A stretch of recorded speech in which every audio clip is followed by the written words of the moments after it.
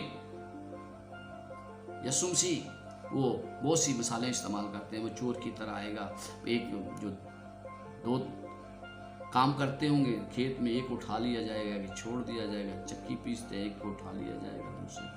لیکن یسوع مسیح کی آمد اس طرح میرے عزیزوں نہیں ہو رہی۔